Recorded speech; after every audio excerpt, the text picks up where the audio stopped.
औज़ुबिल्लाहिमिनश्शैतानिर्रजीम बिस्मिल्लाहिर्रहमानिर्रहीम। अस्सलाम वालेकुम व्यूअर्स, कैसे हो सब। तो आज के अपनी इस वीडियो के अंदर हम लोग स्टार्ट करने वाले हैं lecture number 4 CS506 web design and development Java programming.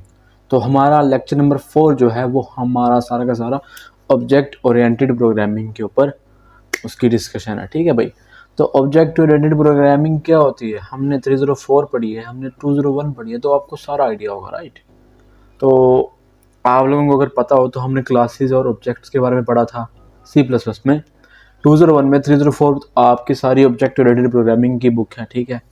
तो अब ये छोटा सा चैप्टर यहाँ पे वही सारी चीज़ें लेके यहाँ पे इन्होंने डिस्कशन की हुई है कि object oriented programming using Java. ठीक है। मैं आपको इसका ना सेपरेट लिंक भी दूंगा, तो मैंने एक सेपरेट वीडियो में भी इसको पूरा कवर किया हुआ है। जावा का 1 घंटे की वीडियो है, एट मोस्ट मतलब 57 मिनट्स की वीडियो होगी, तो ऑलमोस्ट राउंड अबाउट। ठीक है। तो आप लोग वो भी देख लेना और इसको भी यहाँ पे ये वाला लेक्चर भी ले लेना। ठीक है। आपको उस वीडियो का लिंक दूंगा डिस्क्रिप्शन में और कमेंट्स में भी टैग कर दूंगा। ठीक है। तो चलो स्टार्ट करते हैं। आपको पता है जब हमने जावा स्टार्ट की थी तो हम सब कुछ कहाँ पे लिख रहे थे, एक क्लास के अंदर। ठीक है। तो वो क्या कहता है, जावा इज़ फंडामेंटली ऑब्जेक्ट ओरिएंटेड। तो जावा हमारे पास क्या है, फंडामेंटली हमारे पास ये ऑब्जेक्ट ओरिएंटेड प्रोग्रामिंग है। Every line of code you right in Java must be inside a class. तो वो सब के सब जो भी हम कोड लिखते हैं ना, तो वो सारा का सारा काम आता है एक क्लास के अंदर आता है। ठीक है। अब ऊप के फंडामेंटल्स कौन कौन से हैं आपको पता है, इनकैप्सुलेशन, इनहेरिटेंस, पॉलीमॉर्फिज्म और एब्स्ट्रैक्शन। ठीक है। Are all fully supported by Java. ठीक है। हम जावा के अंदर इनहेरिटेंस भी कर सकते हैं, जावा के अंदर इनकैप्सुलेशन भी कर सकते हैं, जावा के अंदर पॉलीमॉर्फिज्म भी कर सकते हैं। ठीक है। तो ये सारा कुछ सपोर्ट करता है जावा भी, C++ भी करता था। ओके। कहता है वोकैबुलरी रिव्यू। क्लासेस क्या होती हैं आपको पता है, डेफिनेशन और blueprint of a user defined type. तो आप ये डेफिनेशन आपसे कोई पूछे क्लास की डेफिनेशन क्या है, तो आपने कहना है डेफिनेशन और a blueprint of a user defined type. अब यूजर डिफाइंड टाइप क्या होता है, जो यूजर अपनी तरफ से खुद डेटा टाइप क्रिएट करे ना, उसको हम क्या बोलते हैं, यूजर डिफाइंड डेटा टाइप। ठीक है। अब प्रोटोटाइप्स फॉर ऑब्जेक्ट्स। ठीक है। Think of it as a map of building on a paper. For example आपने किसी पेपर के ऊपर किसी बिल्डिंग का मैप बनाया ना, तो उसको हम क्या बोलेंगे, ये एक ब्लूप्रिंट है, और इस ब्लूप्रिंट को हम क्या बोलेंगे, एक क्लास है। ठीक है। अब ऑब्जेक्ट्स क्या होते हैं, ऑब्जेक्ट्स उस क्लास का जो आपने ब्लूप्रिंट बनाया है उस न्यूज़पेपर के ऊपर, उसका वेरिएबल होता है। ठीक है। उसका क्या होता है, वेरिएबल होता है। ठीक है। कहता है nouns things in the world. Nouns क्या होते हैं आपके पास, कोई नाम हो गया नाउन। ठीक है। जिस तरह के नाउन्स हैं ना, जितने भी नाउन्स हैं आपके पास, उनको हम क्या बोलेंगे, ऑब्जेक्ट्स हैं। जैसे आपके पास शेप एक ऑब्जेक्ट है, और शेप से कुछ नाउन्स निकल रहे हैं, कौन कौन से, सर्कल हो गया, रेक्टेंगल हो गया, ट्राइंगल हो गया। ठीक है। तो वो सारे के सारे क्या हैं आपके पास, ऑब्जेक्ट्स हैं नाउन्स के फॉर्म में। ठीक है। आपको नाउन्स का पता होगा। उसके बाद क्या कहता है, anything we can put a thumb on. ठीक है। कहता है ऑब्जेक्ट्स आर इंस्टेंशिएटेड और क्रिएटेड फ्रॉम क्लास। ऑब्जेक्ट्स कहाँ से बनते हैं, क्लास से बनते हैं, और कहाँ से इंस्टेंशिएट होते हैं, क्लास से होते हैं। ठीक है। उसके अलावा हमारे पास इसके अंदर भी कंस्ट्रक्टर होते हैं। ठीक है। आपको पता है कंस्ट्रक्टर क्या होता है, a special method that is implicitly invoked used to create an object that is an instance of a class and initialize it। ठीक है। attributes, properties of an object has। Objects की कुछ प्रॉपर्टीज होती हैं, उसको हम क्या बोलते हैं, एट्रीब्यूट्स बोलते हैं। मेथड्स वही फंक्शंस होते हैं। Actions that an object can do. ठीक है। आपको पता है एट्रीब्यूट्स और ऑब्जेक्ट्स और मेथड्स के बारे में सबको पता है, सब कुछ आपको पता होगा। ये एट्रीब्यूट्स एक ऑब्जेक्ट के, आपके पास अगर कोई ऑब्जेक्ट है ना किसी क्लास का, तो उसकी दो चीज़ें होंगी, एक क्या होगा उसका एट्रीब्यूट होंगे, दूसरा क्या होगा उसका उनके मेथड्स होंगे। ठीक है। तो ये दो चीज़ें हमको पता होती हैं। उसके बाद क्या कहता है, डिफाइनिंग अ क्लास। सिंपल, जैसे हमने C++ में किया था, वेरी इजी राइट। तो ये देखो मैंने आपके लिए पहले से ये एक क्लास बना रखी है, मतलब एक पहले से ही प्रोजेक्ट क्रिएट कर रखा है। अब आप लोगों ने सिंपल यहाँ पे एक क्लास बनानी है। क्लास बनाता हूँ। देखो आपने सबसे पहले क्या करना है, क्लास का कीवर्ड लिखना है, फिर आपने आगे क्लास का नेम लिखना है। तो जो कन्वेंशंस होती हैं वेरिएबल्स नेम की, वो क्या होती हैं आपको पता है कि फर्स्ट कैरेक्टर जो आपका वेरिएबल नेम का होता है वो स्मॉल होता है, लेकिन क्लास के केस में क्या होता है, आपका फर्स्ट कैरेक्टर कैपिटल होगा हमेशा। ठीक है। तो मैंने कहा यहाँ पे लिख लो स्टूडेंट। ओके। और जैसे मैंने यहाँ पे ब्रैकेट्स ओपन की और क्लोज की, तो यहाँ पे आपके पास क्या बन गई, क्लास बन गई। अब यहाँ पे मेजर डिफरेंस अगर इसको हम कंपेयर करें C++ के साथ, तो वो मेजर डिफरेंस क्या है, यहाँ पे आपका यहाँ पे कभी भी सेमीकोलन नहीं आएगा। ठीक है। अब यहाँ पे कभी भी सेमीकोलन नहीं लगाओगे, आप लगा भी लो तो कोई मसला नहीं, लेकिन जावा कभी भी आपको प्रेफर नहीं करेगा कि यहाँ पे सेमीकोलन लगाओ। अगर नहीं लगाते हम आपको अदरवाइज आपको एरर दे देंगे। तो ये काम यहाँ पे नहीं है, वो C++ में था, ठीक है। अच्छा, उसके बाद यहाँ पे भी पब्लिक कीवर्ड है, ठीक है। उसके बाद यहाँ पे भी क्या है, प्राइवेट है। उसके बाद यहाँ पे भी क्या है, प्रोटेक्टेड है, ठीक है। इसके बाद यहाँ पे भी क्या है, एक एक्स्ट्रा कीवर्ड चौथा, वो क्या हमारे पास डिफ़ॉल्ट है, ठीक है। तो ये 4 कीवर्ड जावा के अंदर लाइक करते हैं। तो डिफ़ॉल्ट क्या है, डिफ़ॉल्ट बाय डिफ़ॉल्ट आप अगर कुछ भी ना लिखो ना, तो बाय डिफ़ॉल्ट इसका कीवर्ड जो होता है वो डिफ़ॉल्ट होता है, ठीक है। लेकिन आप अगर लिखना चाहो तो पब्लिक लिखते हो, प्राइवेट लिखते हो तो प्राइवेट हो जाएगा, और अगर प्रोटेक्टेड लिखते हो तो वो इनहेरिटेंस के केस में हम अगले लेक्चर में पढ़ेंगे तो वो प्रोटेक्टेड हो जाएगा, ठीक है। अब यहाँ पे क्या है, अब देखो सिंपल, बहुत ही आसान यार। सबसे पहले स्टूडेंट का क्या नेम हो सकता है, उसकी प्रॉपर्टीज़ क्या हो सकती हैं, प्रॉपर्टीज़। तो प्रॉपर्टीज़ में क्या कहता हूँ उसको, उसका नेम दे देता हूँ। तो मैंने कहा स्ट्रिंग, राइट, स्ट्रिंग नेम। इसी तरह मैंने इसको कह दिया इसकी जो एज है एक, ठीक है, इसका रोल नंबर है, ओके, इसकी क्या है, GPA है, ठीक है, ओके, ठीक है। तो ये सब के सब क्या है, प्राइवेट है। तो मैं क्या लिखूंगा, लेकिन प्राइवेट कैसे लिखना है, मैंने यहाँ पे हर एक वेरिएबल के साथ लिखना है मैंने प्राइवेट, ठीक है। इसी तरह मैंने इसके साथ भी प्राइवेट लिखना है, ओके। इसके साथ भी मैंने क्या लिखना है, प्राइवेट लिखना है, ओके। और इसके साथ भी क्या लिखना है, प्राइवेट लिख देना। और मैंने इसके साथ भी क्या लिखना, फ्लोट, सॉरी। अब देखो, अब इनको मैंने गेटर्स और सेटर्स आपको पढ़ाए हैं मैंने, ठीक है। तो मैं ऐसा करूँगा, आपको ना लिंक दूंगा डिस्क्रिप्शन में C++ का ऑब्जेक्ट ओरिएंटेड प्रोग्रामिंग, जहाँ पे मैंने पूरी की पूरी ख़त्म कर रखी है। उसके बाद आप लोग वो देख लेना, उसके बाद आप लोग फिर जावा की ऑब्जेक्ट ओरिएंटेड प्रोग्रामिंग भी देख लेना जाके, ठीक है। तो मैंने सारी की सारी प्रोग्रामिंग वहाँ पे ख़त्म कर रखी है। तो मैंने दोनों की वीडियोस का लिंक दूंगा डिस्क्रिप्शन में, तो आप लोग वहाँ जाके वो दोनों वीडियोस देख लेना। उसके बाद ये लेक्चर लेना, आपको अच्छी ईजिली समझ आएगी, ओके, ठीक है। अब देखो, मैंने अब नेम को एक्सेस करना है आउटसाइड द क्लास, तो मैं यहाँ पे डायरेक्टली एक्सेस नहीं कर सकता, ठीक है। तो मुझे क्या करना पड़ेगा, यहाँ पे एक पब्लिकली एक मेथड बनाना पड़ेगा। तो मैंने कहा पब्लिक सेट नेम के नाम से मेथड बना दो, ठीक है। इसमें एक ऑब्जेक्ट भेज दो पैरामीटर, मैंने कहा सेट नेम, ठीक है।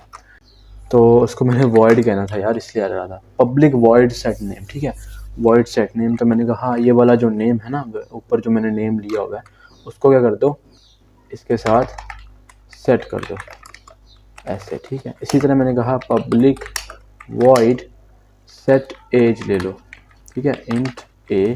और मैंने कहा ऊपर जो मैंने एज लिया इसके साथ इसको सेट कर दो। इसी तरह मैंने कहा public void set roll number, ठीक है। मैंने कहा इंट आर, और जो मैंने ऊपर रोल नंबर लिया ना, उसमें क्या रख दो, आर को रख दो। इस तरह मैंने कहा पब्लिक वॉइड सेट CGPA, ठीक है। मैंने कहा फ्लोट CGPA स्मॉल, मैंने सी लिख दिया, ठीक है। तो मैंने कहा CGPA इज इक्वल टू कर दो C को कर दो, ठीक है। तो ये क्या हो गया, हमारे पास सेटिंग हो गया। अब मैं इनके गेटर मेथड्स बना लेता हूँ। तो गेटर मेथड्स कैसे बनाने आपको पता है। मैंने कहा पब्लिक स्ट्रिंग गेट नेम, ठीक है। आपको मैं वीडियो रेफर करूँगा, आप लोग वहाँ पे इसको देख लेना, आपको इजीली समझ आ जाएगी। मैं इसको क्या कर दूँगा, यहाँ पे रिटर्न नेम कर दूँगा। इसी तरह मैंने कहा पब्लिक इंट गेट एज, तो मैं यहाँ पे कर दूँगा उसकी एज को रिटर्न कर दूँगा, ठीक है। इसी तरह मैंने कहा पब्लिक फ्लोट गेट CGPA, तो मैं यहाँ पे क्या कर दूँगा, रिटर्न CGPA, ओके। और इसी तरह मैंने कहा, मैंने पब्लिक CGPA तक हो गया, हाँ आई थिंक ये 4 ही थे, हाँ ये 4 ही थे, ओके। तो ये क्या हो गया, यहाँ पे CGPA तक हो गया, ठीक है। तो ये सब कुछ मैंने लिख लिया। अब मैंने इस क्लास का क्या बनाना है, ऑब्जेक्ट बनाना है। तो हम ऑब्जेक्ट कैसे बनाते हैं, सबसे पहले हम क्या लिखते हैं, यहाँ पे क्लास का नेम लिखते हैं स्टूडेंट। उसके बाद हम क्लास का नेम लिखने के बाद अपने ऑब्जेक्ट का नेम लिखते हैं। मैंने कहा std1, ठीक है। तो ये क्या बन गया, ऑब्जेक्ट बन गया। अब आपको पता है हमने कैसे करना है, std1 डॉट।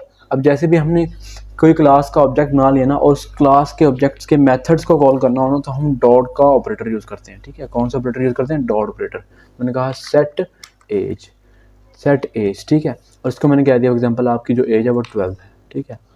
ठीक है। उसके बाद मैंने कहा std1 डॉट सेट नेम, और मैंने इसको नेम दे दिया। अब नेम में मैंने क्या भेजा हुआ था, नेम में मैंने क्या भेजा हुआ था, स्ट्रिंग भेजा हुआ था ना, राइट, स्ट्रिंग भेजा हुआ था। तो स्ट्रिंग कहाँ जाएगा, मैं यहाँ पे भेजूंगा स्ट्रिंग। तो मैंने कहा फॉर एग्जांपल इसका नाम है अहमद, ओके। उसके बाद मैंने कहा std1 डॉट सेट CGPA। तो CGPA क्या है इसकी, मैंने कहा 3.14 इसकी CGPA है। उसके बाद मैंने कहा std1 डॉट, वैसे 12 साल का यूनिवर्सिटी में थोड़ी कोई आएगा, लोग भी कहेंगे यार क्या पागल है, तो यार इसको मैं कहता हूँ ये 22 ईयर्स का है, okay. Dot set roll number, okay. तो मैंने इसको रोल नंबर दे दिया, कितना दे दिया इसको रोल नंबर, मैंने इसका रोल नंबर 179 इसका कोई रोल नंबर है, ठीक है। अब यहाँ पे मैंने गेट रोल नंबर नहीं बनाया, हाँ मैंने गेट रोल नंबर नहीं बनाया, 1 2 3 4, 1 2 3 4, ठीक है।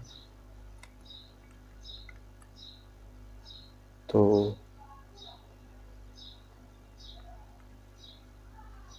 Set name, set age, set roll number, get set, get name, get age, get CGP, get roll number, हाँ public int get roll number,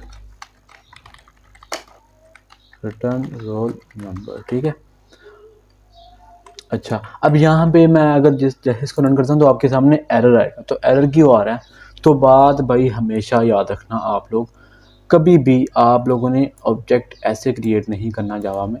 जावा का कंपाइलर आपको ना अलाउ नहीं करता, आपको एक्सेप्शन फेंक देगा। तो भाई वो कहता है रन टाइम एक्सेप्शन, आप क्या कर रहे हो, अनकम्पैटिबल टाइप, ठीक है। अनकम्पैटिबल टाइप मतलब आप लोगों ने हमेशा या तो इसको एक नल के साथ इसको इनिशियलाइज करवा देना है, ठीक है, नल के साथ इनिशियलाइज करवा देना है। यहाँ पे एफ लिखना है, आपको पता है मैं एफ क्यों लिख रहा हूँ, क्योंकि मैंने आपको पिछले लेक्चर्स में बताया था हमेशा फ्लोट्स के लिए आपने उसको कन्वर्जन करनी है उसकी, ठीक है। तो यहाँ मैं फ्लोट भेज रहा हूँ ना, तो फ्लोट के लिए हमेशा मैं यहाँ पे एफ लिख रहा हूँ, ठीक है। अब इस केस में क्या होगा, क्या इस केस में रन हो जाएगा, इस केस में रन हो जाएगा नहीं, इस केस में भी हमें एक्सेप्शन दे रहा है। तो जब भी हमने ऑब्जेक्ट बनाना है हमने हमेशा न्यू कीवर्ड के साथ बनाना है और दोबारा अपनी क्लास का नेम लिख देना है, ठीक है। तो ये है वैलिड मेथड अपना ऑब्जेक्ट क्रिएट करने का। अब देखो जैसे इसने मैंने रन करूंगा, इसने कहना है बिल्ड सक्सेसफुल, तो ये क्या हो गया, बिल्ड सक्सेसफुली रन हो गया। अब मैं चाहता हूँ इनको इनकी वैल्यूज़ को एक्सेस करना, तो मैं क्या करूँगा, system dot out dot print ln, मैं क्या करूँगा यहाँ पे देखो std1 डॉट गेट नेम। अब सेट नेम तो मैंने कर लिया, जो नेम मैंने सेट किया वो यहाँ पे मेरे पास नेम गेट होके आ जाएगा। इसी तरह मैं करूँगा यहाँ पे, मैं कहूँगा यहाँ पे std1 डॉट गेट एज, मेरे पास गेट एज आएगी। System dot out dot print ln, मैं यहाँ पे क्या करूँगा std1 डॉट गेट CGPA, ठीक है, मेरे पास CGPA आ जाएगी। इसी तरह मैंने यहाँ पे क्या करना है, यहाँ पे system dot out dot print ln, मैं यहाँ क्या करूँगा std1 dot gate roll number, तो मेरे पास यहाँ पे क्या आ जाएगा, रोल नंबर आएगा। F6 प्रेस किया, F6 प्रेस करने के बाद आपके पास वो सारी की सारी वैल्यूज आ गई जो आप लोगों ने दी थी, ठीक है। तो आई होप गाइस आपको ये क्लियर हो गया होगा। इसी तरह हमारे पास जैसे हमारे पास कंस्ट्रक्टर होते हैं ना C++ के अंदर, उसी तरह हमारे पास जावा के अंदर भी कंस्ट्रक्टर्स होते हैं। तो जावा के अंदर डिफॉल्ट कंस्ट्रक्टर भी होता है, कॉपी कंस्ट्रक्टर भी होता है, और यहाँ पे क्या होता है, पैरामीटराइज कंस्ट्रक्टर भी होता है, ओके।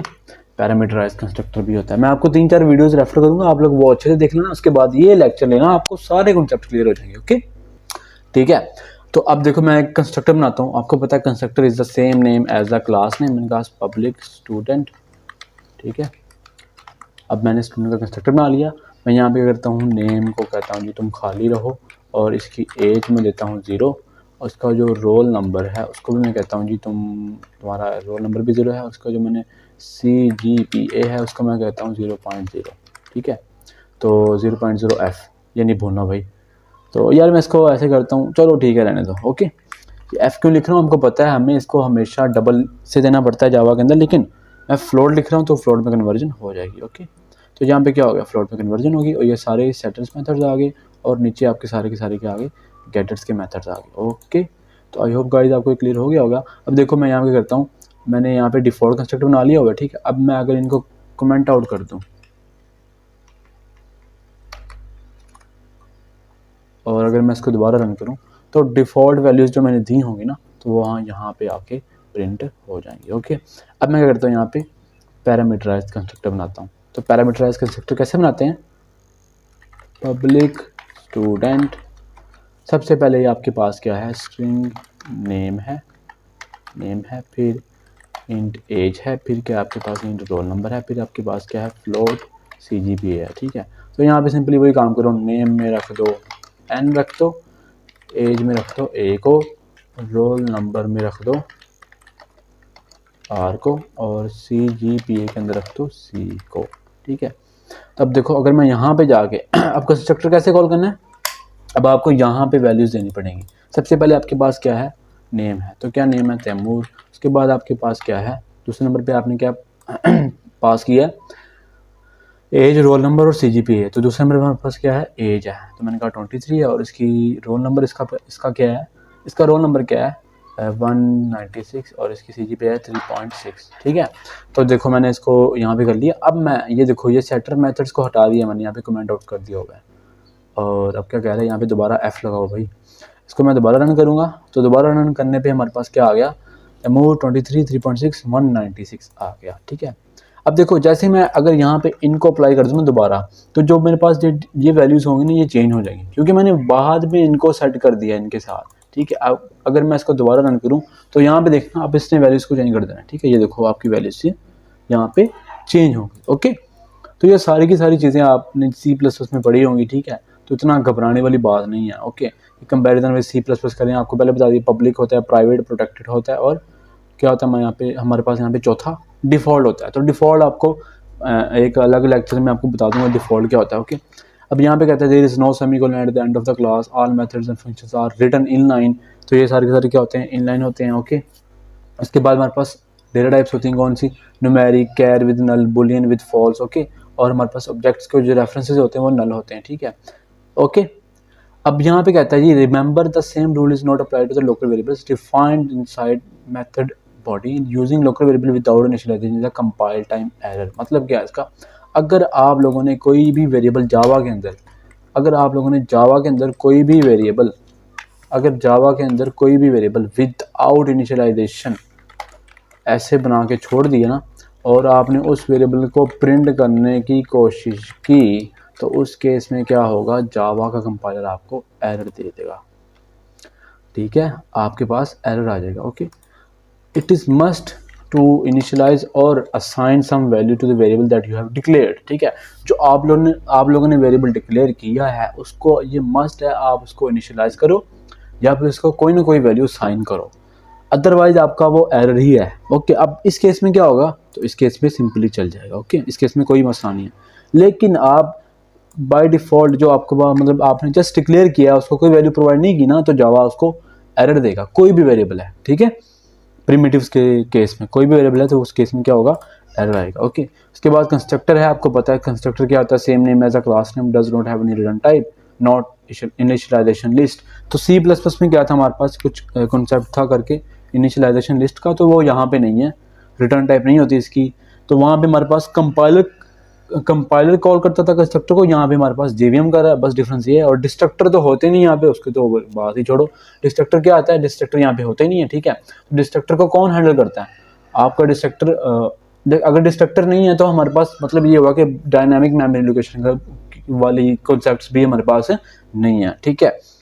उसके बाद यहाँ पे उन्होंने सबसे पहले एक स्टूडेंट की क्लास बनाई, वैसे जैसे मैंने आपको बना के दिखा दी। ओके, उसके बाद उन्होंने क्या किया, क्लास को यूज़ किया, ठीक है। मैंने आपको बताया, यहाँ पे देखो अब उन्होंने न्यू स्टूडेंट लिखा, यहाँ पे कहता है हमने यहाँ पे पॉइंटर नहीं लगाया, जैसे हम C++ में पॉइंटर लगाते थे ना। यहाँ पे देखो यार, हम C++ में क्या करते थे, कोई भी यहाँ पे लिखना ना इंट, मैंने कहा static ptr is equal to new int, ठीक है। तो यहाँ पे वो पॉइंटर वाला कॉन्सेप्ट नहीं है, ठीक है। पॉइंटर्स तो है ही नहीं। हाँ, in line internally Java pointers को यूज़ करता है, under the hood Java pointers को यूज़ करता है, लेकिन हम जावा के अंदर पॉइंटर्स के प्रोग्राम्स नहीं लिख सकते, ठीक है। That is not allowed in Java. Okay, तो आई होप आपको क्लियर हो गया होगा।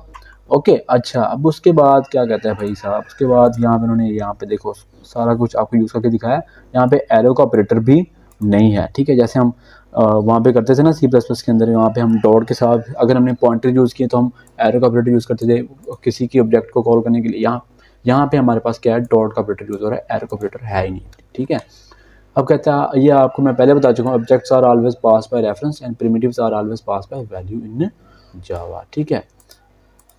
ओके, अब यहाँ पे उसने स्टूडेंट की क्लास को यूज़ किया है, तो सारे के सारे मैंने आपको यहाँ पे करके दिखा दिया है। यहाँ पे उसने कंपाइल किया है। अब static class can have a static variables and methods. Static क्या होता है भाई, आपका जो मेन मेथड है वो क्या हमारे पास स्टैटिक है। मैं आपको पहले बता चुका हूँ, अगर आप लोगों ने C++ पढ़ी हुई है ना, मैं आपको जो अब जब आपको मैं रेफ़र करने जा रहा हूँ ना, तो आपको पता होगा उस वीडियो के अंदर मैं आपको सारा गाइड कर रहा हूँ स्टैटिक क्या है, सब कुछ क्या, ठीक है। तो स्टैटिक में क्या होता है, हमारे पास ऑब्जेक्ट नहीं बनाने पड़ते। ओके, आपको बार बार बता रहा हूँ, आप लोगों ने वीडियो लाजमी देखनी है। वो वीडियो अगर नहीं देखी ना तो आपको ये समझ नहीं आने वाली, क्योंकि यार ये बार बार चीज़ें रिपीट नहीं करनी चाहिए, राइट। ये बार बार चीज़ें रिपीट करने वाली नहीं है, क्योंकि मैंने आपको ऑलरेडी डिस्कस किया हुआ है C++ के अंदर, तो बार बार क्यों चीज़ें वो बताऊँ, ठीक है। तो वो सारी चीज़ें मैंने एक सेपरेट वीडियो आपको दूंगा, लिंक दूंगा डिस्क्रिप्शन में। दोनों वीडियोज़ आप लोगों ने देखनी, फिर इसको देखना, आपको ईजिली सारे कॉन्सेप्ट क्लियर हो जाएंगे। पहले आप लोगों ने C++ वाली देखनी है, फिर जावा वाली, फिर यहाँ पे आके इसको देख लेना। ओके, उसके बाद यहाँ पे कहते हैं गार्बेज कलेक्शन एंड फाइनलाइज। अब गार्बेज कलेक्शन क्या, अब जैसे आपके पास डिस्ट्रक्टर होते थे ना C++ में, यहाँ पे डिस्ट्रक्टर्स का काम तो नहीं है ना, लेकिन हमारे पास यहाँ पे क्या है, अब मेमोरी का ख्याल कौन रख रहा है, मेमोरी वाले प्रोग्राम्स भी नहीं है, तो भाई मेमोरी का ख्याल कौन रखेगा। तो मेमोरी का ख्याल रखने के लिए हमारे पास यहाँ पे होता है गार्बेज कलेक्शन, ठीक है। जितनी भी गार्बेज होती है वो आपकी उस कलेक्शन के अंदर कलेक्ट हो जाती है। ओके, वो जब चाहे उसको नीड टू फ्री कर दें, मतलब अपनी मर्जी से कर सकते हैं, ठीक है। लेकिन अगर आप लोग खुद करना चाहते हो ना गार्बेज कलेक्शन, तो आप लोग ये कर सकते हो, यूज़ system.gc मेथड, ठीक है। तो आई होप गाइज आपको आज का लेक्चर अच्छे से कवर हो गया होगा, क्योंकि हमने जो इतना डिस्कस नहीं किया इसके बारे में, ठीक है। तो आई होप गाइज आपको क्लियर हो गया होगा, क्योंकि मैं आपको जो वीडियोस रेफर कर रहा हूँ आप लोग वो अच्छे से देख लेना, तो आपका ये कॉन्सेप्ट सारा क्लियर हो जाएगा। इतना मुश्किल नहीं है object oriented programming using Java. अगर C++ से आती है तो जावा के साथ कोई भी मुश्किल नहीं है।